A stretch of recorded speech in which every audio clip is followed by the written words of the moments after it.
Hello' everyone, welcome to my YouTube channel. আশা কৰোঁ আপোনালোক সকলো ভালে আছে। তো আজি মই আকৌ এটা নতুন ভিডিঅ' লৈ আপোনালোকৰ মাজলৈ আহিছোঁ। আমাৰ 2 নং এৰালতলী গাঁৱত ওৰফে ভীমপুৰাত এটা বিহু কৰ্মশালা চলি আছে কালিৰ পৰা।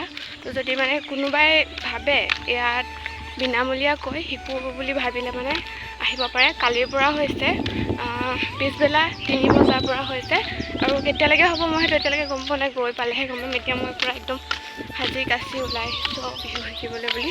ঢোল বাদনত শিকোৱা হৈছে। কৰ্মশালাটো আমাৰ ভীমপুৰা ৰংগমঞ্চত শিকোৱা হ'ব, নহ'লে বজাৰত। যদি কোনোবাই ইচ্ছা কৰে তেনেহ'লে আহিব পাৰে। এতিয়া ভিডিঅ'টো চাই থাকক আৰু কেতিয়ালৈকে আছে মই তাৰিখটো গৈ পাইহে ক'ব পাৰিম। তো ভিডিঅ'টো আৰম্ভ কৰোঁ আৰু ব'লক।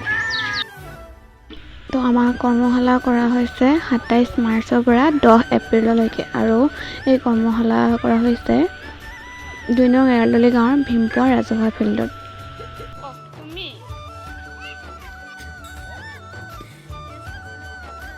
যদি কোনোবা আগ্ৰহীয়ে মানে শিকোঁ বুলি ভাবে, এই কৰ্মশালাত জইন কৰোঁ বুলি ভাবে, বিনামূলীয়া জইন কৰিব পাৰিব।